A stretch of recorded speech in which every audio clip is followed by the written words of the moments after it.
फ्रांसीसी चिंतक मॉन्टेस्क्यू के शक्ति पृथक्करण सिद्धांत के आधार पर सरकार के जो 3 अंग हैं, विधायिका, कार्यपालिका और न्यायपालिका, तीनों के बीच में शक्तियों का पृथक्करण कर दिया गया। विधायिका को काम दिया गया विधि निर्माण या लॉ मेकिंग एजेंसी के रूप में भूमिका निभाने का।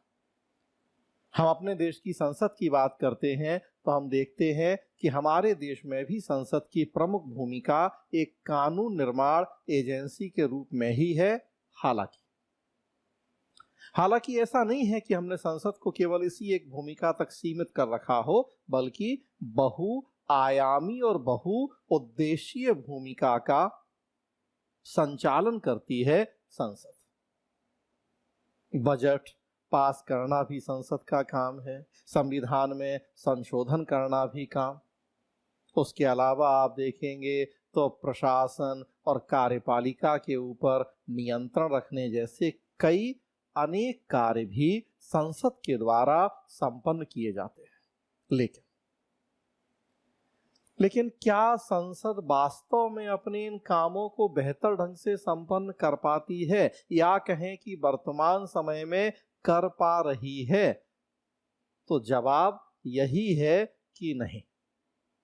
संसद को हमने जितनी व्यापक भूमिकाएं और जिम्मेदारियां सौंपी हैं, कई ऐसे ज्ञात कारण हैं जिनकी वजह से संसद प्रभावी ढंग से अपनी भूमिका का निर्वहन नहीं कर पा रही। जैसे संसद के पास समय नहीं है, काम ज्यादा है, तकनीकी योग्यता नहीं है, संसदीय सदस्यों में संसदीय कार्यवाहियों के प्रति बहुत रुचि नहीं है। ऐसी बहुत सारी समस्याएं देखने को मिलती हैं।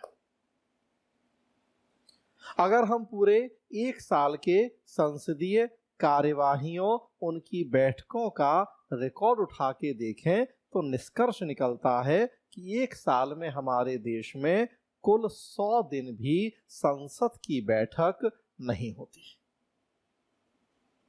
एक तरफ जहां संसद की समस्या है कि काम ज्यादा है, समय कम, और वहीं दूसरी तरफ 1 साल मतलब 365 दिन में 100 दिन भी संसद की बैठक ना होना करेला और नीम चढ़ा वाली स्थिति हो जाती है।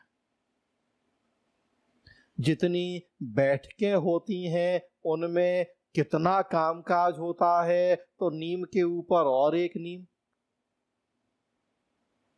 100 दिन बैठना नहीं है, जितने दिन बैठना है उसमें भी कामकाज कितना होना है, ज्यादातर हो हल्ला हंगामे की भेंट चढ़ जानी है संसदीय कार्यवाही। वैसी स्थिति में जरूरत है हमें कि हम संसद की भूमिका को प्रभावी बनाए। कैसे करेंगे काम?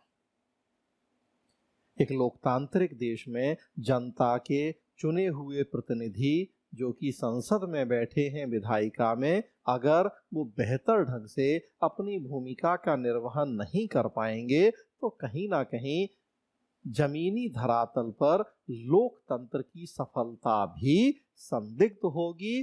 तो हर हाल में संसद की भूमिका प्रभावी हो, हमें ये सुनिश्चित करना ही होगा।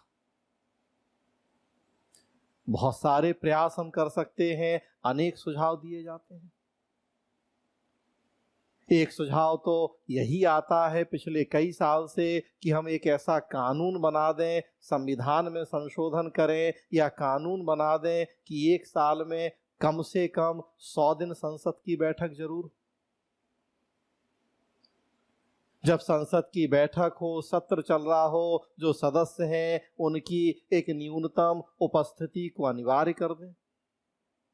कुछ दिन के अल्पकालीन प्रशिक्षण की व्यवस्था कर दें सदस्यों के लिए, ताकि वो संसदीय प्रक्रियाओं, कामकाज को बेहतर ढंग से समझ पाएं और ज्यादा प्रभावशाली तरीके से अपनी भागीदारी कर पाएं। तो ऐसे बहुत सारे सुझाव आते रहते हैं।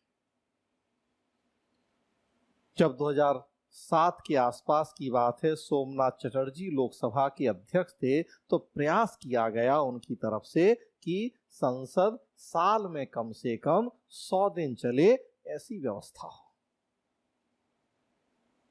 अभी आप देखेंगे कांग्रेस ने जो अपना चुनावी घोषणा पत्र जारी किया है, उसमें एक ये वायदा किया गया है कि अगर उनकी सरकार बनती है तो अनिवार्य प्रावधान करेंगे वो कि 1 साल में कम से कम 100 दिन संसद की बैठक होनी चाहिए, ताकि हम संसदीय प्रभाविता को सुनिश्चित कर सकें।